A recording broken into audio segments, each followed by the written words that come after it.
excited to take you out onto the Harambe Wildlife Reserve with me. Just a couple of quick safety reminders before we make our way fully out there. Friends, this is a real truck. I am actually driving it, and these roads can get kind of bumpy.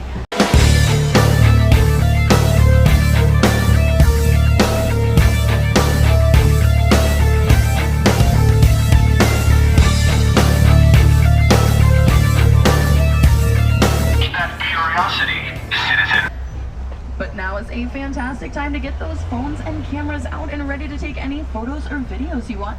I won't be able to fully stop for every single animal here on the reserve, but I'm going to do my very best to get you those good picture and video opportunities for them. And if you're interested in what types of animals we might be seeing, you can look above your head as there is an animal spotting guide up there. Now we're going to try our very best to see as many of those animals as possible. We might not see all of them, and we might even see a couple that aren't even on there. And in that case, I'm your animal spotting guide, and I'll help you identify them and tell you a little bit about them to the best of my knowledge.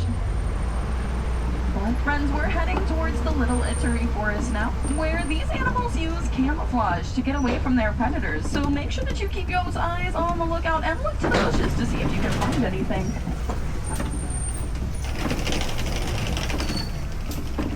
That did not look like sanitary water. Over here on the left, I already spot a couple of bongos hiding in those bushes. And on the right in the back, that's an okapi. Now these bongos are known as ghosts of the forest because they're a very shy and reclusive animal. They're actually so shy and reclusive that scientists don't even know everything there is to know about them because they can't always find them. They do know though that they have some shorter legs than other species of antelope and that their horns kind of lay flat on their head if they tilt their chin up, and that's going to quickly help them to run through that forest underbrush without getting caught up. As for the okapi that's on the right, does anyone know what it's closely related to? A giraffe, that's right. That's because male okapis are going to have these things called ossicones on their heads. Those are skin-covered horn-like protrusions only shared between the okapi and the giraffe, which is how we know they're related. Now they're also going to both have these really long prehensile tongues. Prehensile means they can control the movement of their tongue, so the okapi uses it to groom themselves as they can reach both their ears and their eyeballs with it. So those are the two body parts they clean with it. Over here on the hilltop to the left, there is a black rhino. Taking a little breakfast snack.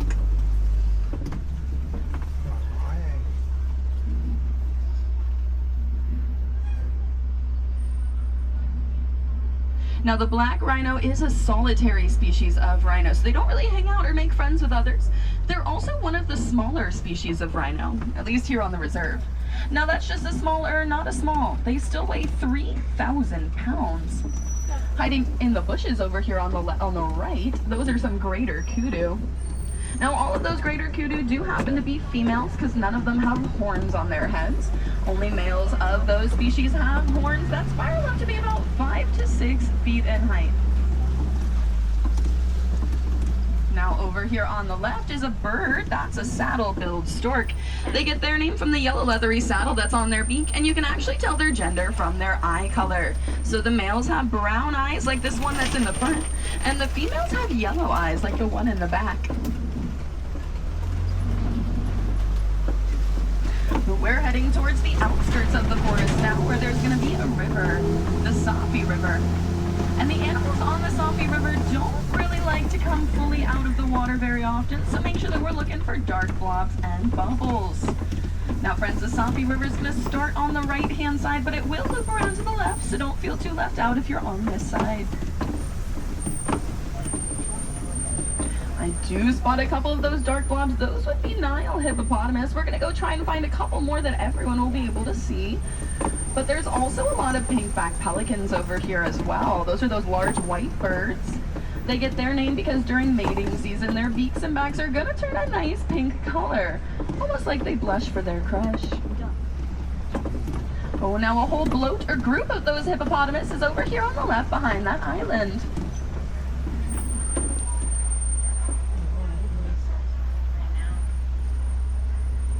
Now the word hippopotamus actually means river horse, because surprisingly enough, friends, hippos don't actually like to swim. They find it kind of hard to do, so they got some pretty bodies and some pretty little legs, so it's a lot easier for them to just sink to the bottom and walk like a horse walks on land. They're able to hold their breath for a couple minutes at a time while they're walking, and they can actually communicate as effectively below as above through a series of what are called wheeze honks. That's what they sound like. Now, each wheeze honk is unique to each hippo as well, so they do know who's talking based on who's wheeze honking. Looks like there's another one in the back left by that waterfall.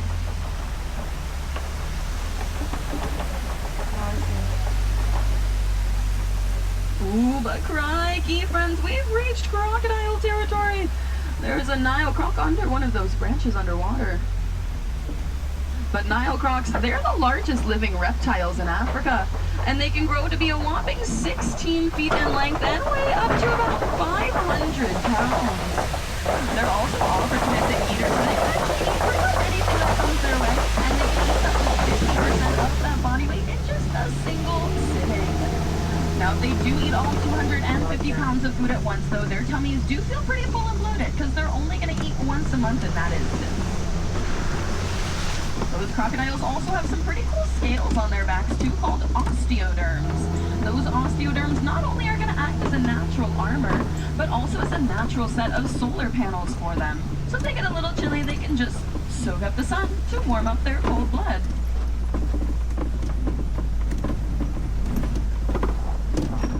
Now, looks like we're heading down towards the savannah next. It's a lot more flat and open than the forest or the river, so the animals here are going to rely more on speed and agility and less on those camouflage techniques. It's also home to some of Africa's most recognizable animals, so let's hope we find some on our journeys today.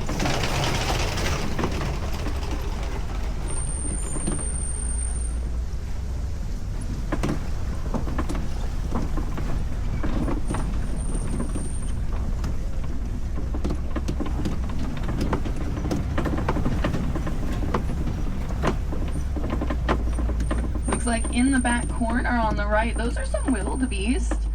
Wildebeest are the second most densely populated mammal in the world. Do you guys have any guesses as to what the first is? It's kind of a trick question because it is humans. But those wildebeest, they are second to us. They live in groups of about 10 to 1,000, but they migrate with closer to 1.5 million. Now, I'm also seeing one of the tallest land animals in the world walking around, and that is the giraffe. Now, they can grow to be up to about 20 feet tall, and even on day one, they're going to stand at a proud 6 feet within the first couple hours of their life, even after taking a jarring 6-foot drop from mom. We're also passing by some African painted dogs over here on the left, taking a little snooze. It was galloping. Yeah.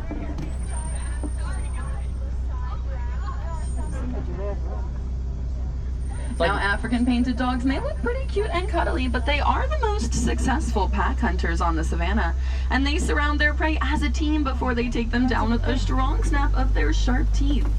But they're always going to let the pups of their pack eat that prey first. In the back left, as we pass by this bush, you'll see a sable antelope lying down.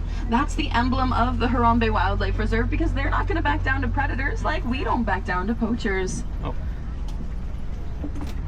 Now, you can also see this giraffe over here on the left. Looks like we're going to pass by another one shortly on the left as well. And I can tell that they're both Maasai giraffes.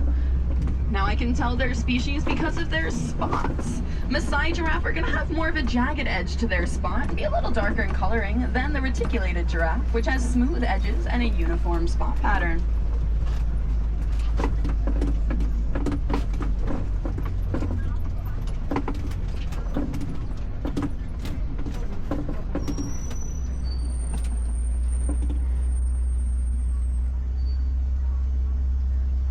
Now, giraffes get about 6 to 7 feet of that really big height from their long necks. But friends, they actually have the same amount of bones in their necks that we do as humans, and that is 7 bones. Theirs are just going to be an average of about 10 inches long each, making theirs a lot longer than ours are.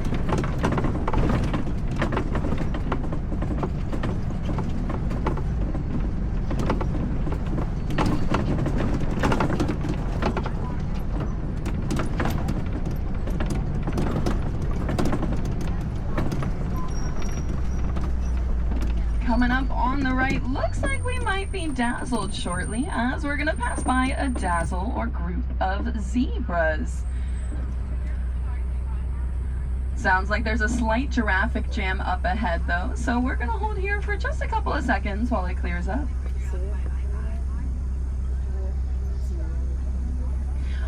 But looking at those zebras in the distance, I can tell that they're Hartmann's mountain zebras because they have white underbellies and thicker stripes towards their rear legs. Each species has their own kind of blueprint as to what those stripes look like, but every zebra's stripes are unique. No two are alike, and that is because that is how they're going to tell each other apart in their dazzles.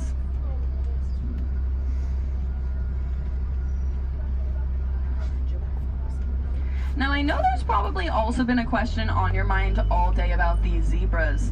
Are they white with black stripes or black with white? What do you guys think? I'm not sure where they are. I'm hearing a little bit of white with black, but these zebras over here on the right, they're actually black with white stripes because their noses are mostly black. Looks like we're also passing by this tower that was causing a little bit of a giraffic jam. That's what a group of giraffes is called. There's also going to be some springbok on the hilltop under that tree as well. Springbok are the smallest species of antelope here on the reserve, and I like to call them the s'mores of the savannah because they always remind me of a s'more. They have graham cracker backs, chocolate stripes in their middle, and marshmallow bellies. And even though the springbok is pretty small, they are very mighty. They have a behavior called pronking, where they're able to jump up and down 6 feet high and 13 feet in length repeatedly, which means they could actually pronk over your heads in this vehicle if they wanted to.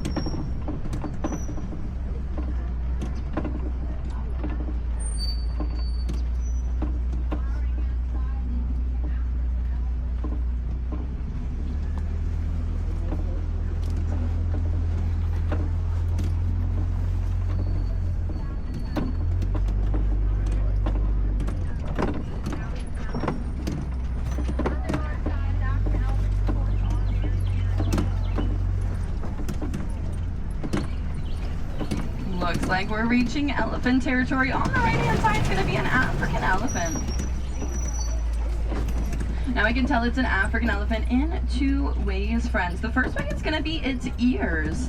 African elephants have large ears that are shaped similarly to the continent of Africa, whereas other elephants, like Asian elephants, have smaller, more triangular ears. Now the second way I can tell it's an African elephant is arguably going to be a little bit easier than that. And it's actually because, well, we are driving through Africa right now.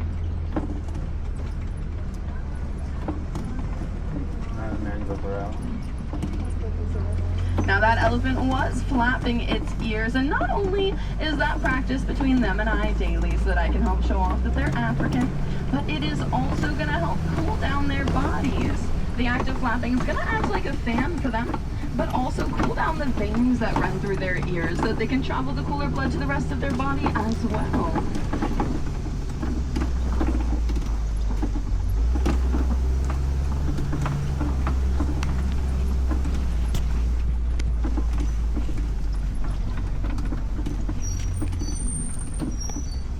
Now I actually have a question for you all, another one at least. Are any of you afraid of bees? If you said yes or just thought it, Hakuna Matata, no worries. We're not going to see any bees today, at least in large groups. And that's because another friend of ours here on the reserve is also afraid of them, just like I am. Do you guys know who it is? You just saw one. Elephants? Elephants, yeah. So elephants are afraid of bees because even though they're pachyderms, which in Greek means that they're thick-skinned, they have some pretty sensitive thick skin. So they're actually able to feel when those bees sting them as easily as we do, and it makes them feel uncomfortable as well. So those elephants share a pretty similar response to myself when they see or hear those bees, and that's going to be to turn around and run away from them. Now, while that can be a little tricky for me sometimes, it's really good for these elephants to do that. Because when wandering around in their herds, well, they don't normally carry maps on them. And they sometimes have a pretty hard time reading private property signs. So they make their way onto farmers' lands, where they can accidentally destroy some of those farmers' crops. sometimes up to about a month's worth at a time, leading to a human-elephant conflict going on as those farmers would take actions against the elephants to protect their livelihood. But we did not want that to continue happening. So the Harambe Wildlife Reserve partnered with the farmers to get bee boxes put around the perimeters of their property. So when the elephant herds wandered too close, they would hear those bees buzz and actually turn away. It's kind of a win-win for everyone. And that was called the Elephants and the Bees Project.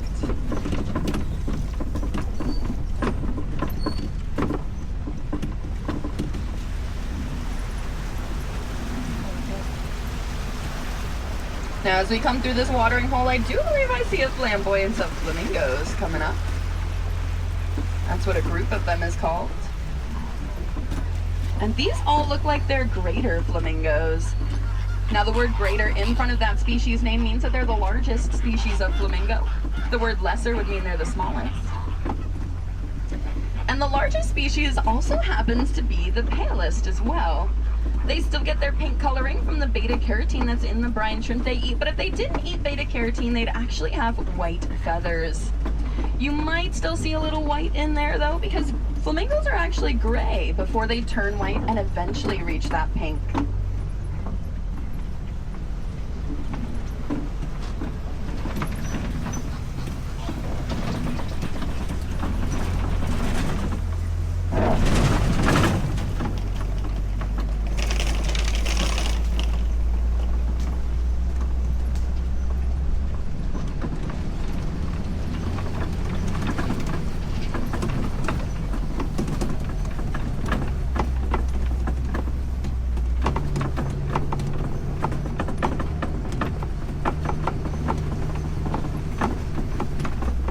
Now, this nice animal is sometimes a little bit hard to spot, but it looks like they're running around.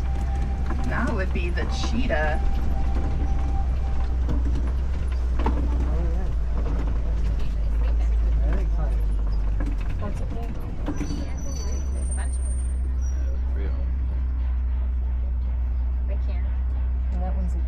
Now, the cheetahs are not actually considered big cats with a capital B, as they don't hold the big cat classification because they don't roar.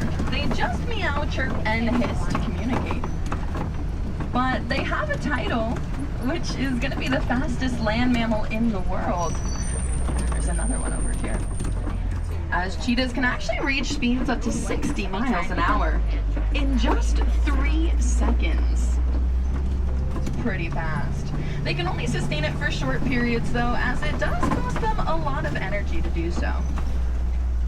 But it does look like we've wandered our way into that big cat territory after all. I do believe I see a lion over here on the left.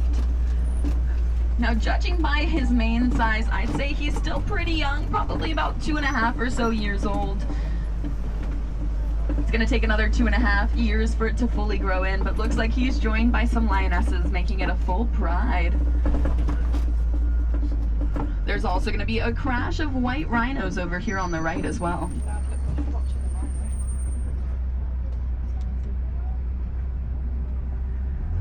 Now, the lion is a big cat. They do roar, and that male's roar can be heard from up to 5 miles away on the savannah, which is going to help him communicate with these females or these lionesses while they go hunting, and he stays back to protect his pride.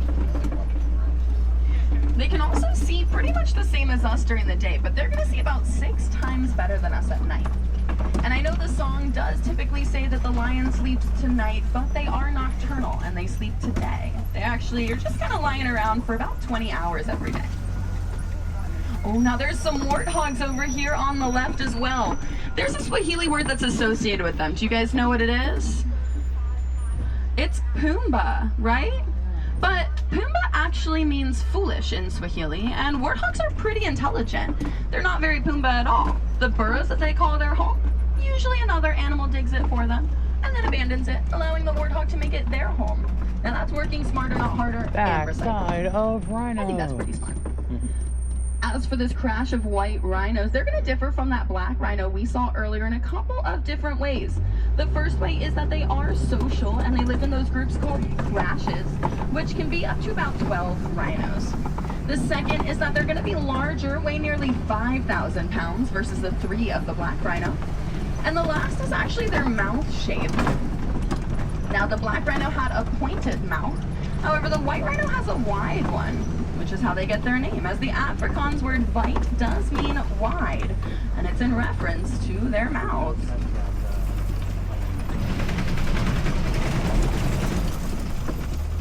But now, friends, we are entering the last area of the reserve today. This is going to be the warden's post. And the warden likes to raise some Nigerian dwarf goats here because they're going to help mow the lawn as natural grazers, but also produce a sweet, high-valued milk that makes for a really good goat cheese.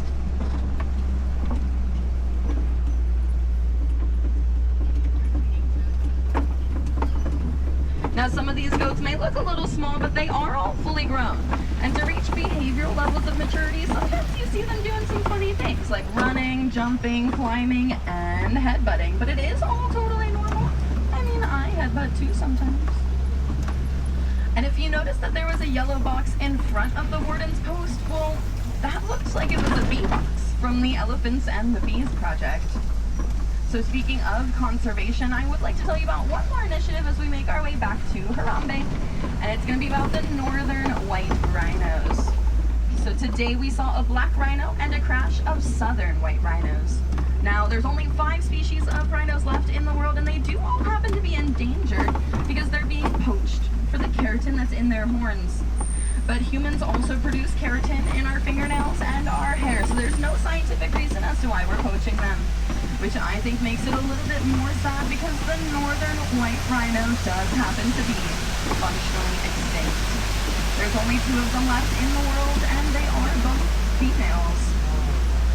But Disney has been able to partner alongside the reserve that they live on, as well as university. And before the last male passed away around 2018, they were able to collect some viable northern white rhino sperm and eggs. So they're looking into artificial insemination to potentially save the species, which I think sounds pretty cool of them. And there are these larger scale conservation initiatives, but even doing as little as recycling or using recycled materials is also going to help out habitats and their species to continue to thrive. But this is where I leave you today, and instead of saying goodbye here in Harambe, we like to say Kwaherini, as it means to go well. So friends, go well, go wild, go make a difference, and please also remember to go stay hydrated as you enjoy the rest of your day here at Disney's Animal Kingdom.